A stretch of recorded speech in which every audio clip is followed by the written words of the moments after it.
Hello, my name is Ann Spencer, and if this is your first time watching or listening, uh, in a prior life, I was the data editor at O'Reilly Media, and it was in that role that I had the great opportunity to meet people like Pete, who's absolutely brilliant, has so many insights that I benefited from the years through multiple conversations.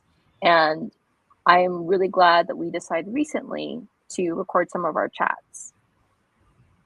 Yeah, and I'm Pete Warden. I like to say I've been doing AI since before it worked, and I've really enjoyed chatting with Anne over the years too. So I'm excited just to be able to share this with more people. I love how we're getting so many comments and stuff off the side and emails about stuff we're talking Yeah, about. yeah, It's no, very that has neat. been fantastic. It's been very neat. So in just in case the people aren't aware, in prior episodes, we have definitely talked about contextual insights, particularly on model development and optimization on resource constrained devices. And for this week, we're going to continue our very lively conversation that we started last week about user privacy. And in particular, this week, we're going to actually focus on user privacy policies.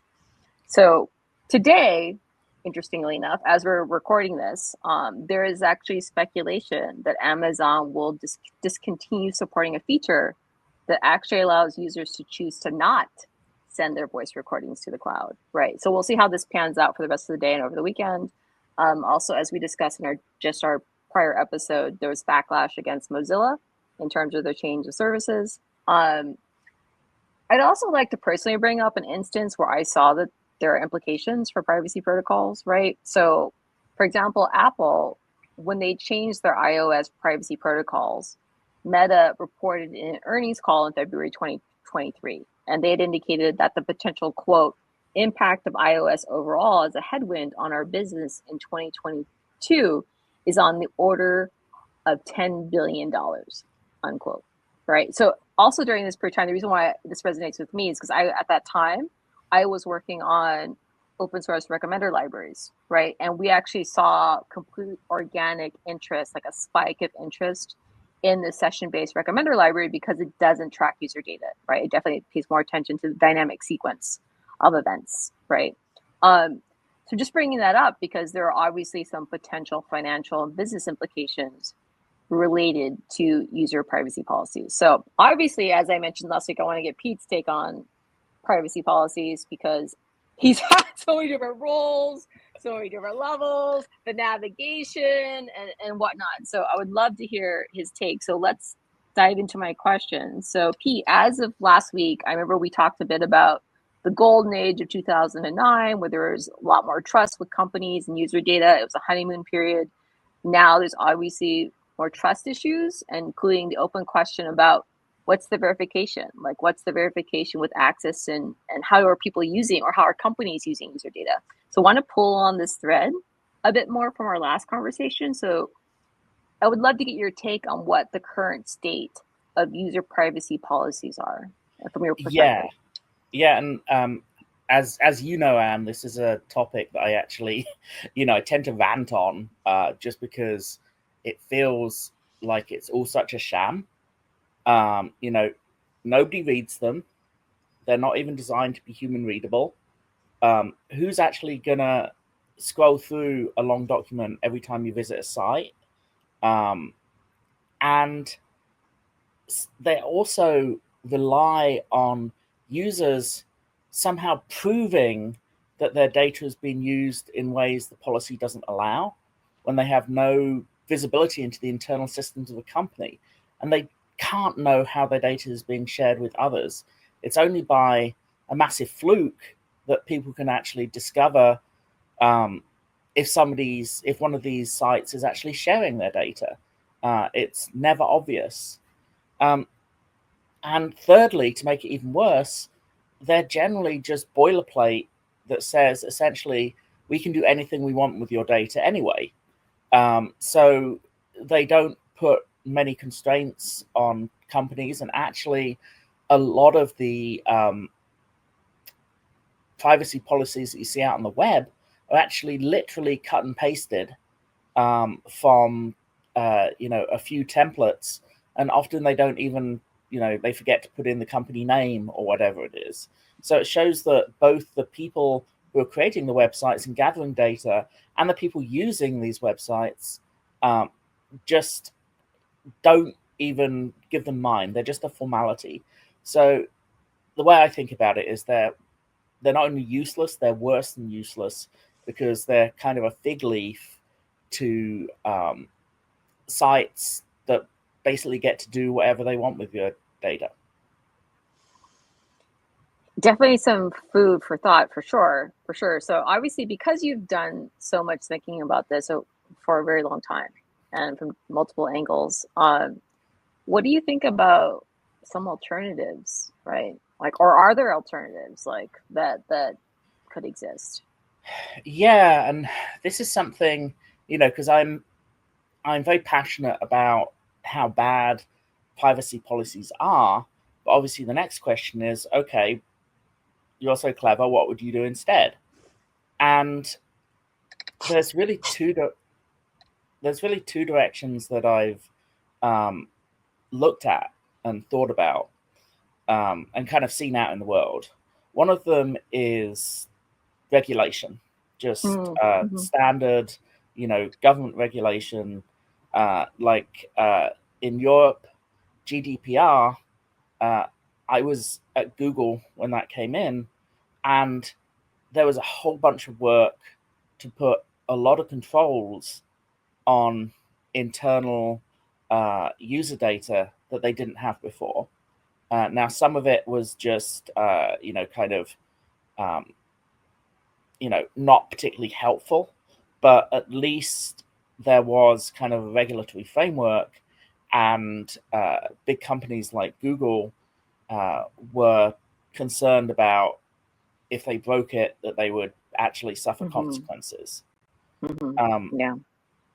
but it's still the same problem that you have with privacy policies, in terms of the regulators aren't able to see into what a company's internal uh, data use and who they're sharing it with.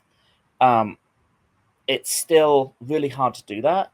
Now, for a few large companies, like Google and Amazon and Apple and things like that, regulators can actually get the resources to conduct some kinds of audits, um, but there's thousands, tens of thousands of other companies and sites that you really can't tell whether or not they're even obeying the law, and unless there's like a leak or something really that puts them in the spotlight, nobody's ever going to come check.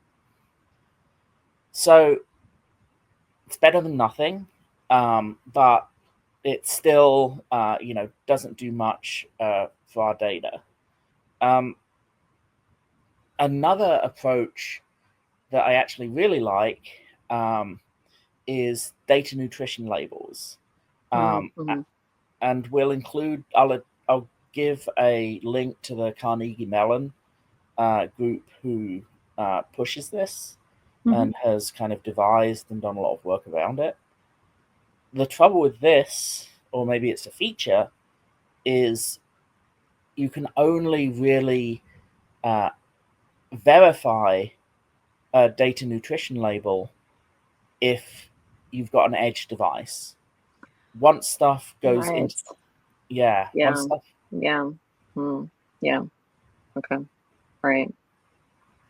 yeah, once stuff goes into the cloud, um, everything, all bets are off, because all it takes is one mistake within a company's intranet, and that data that you handed over to one server is on a whole bunch of other servers and can just be copied and shared in ways that a third party really can't tell.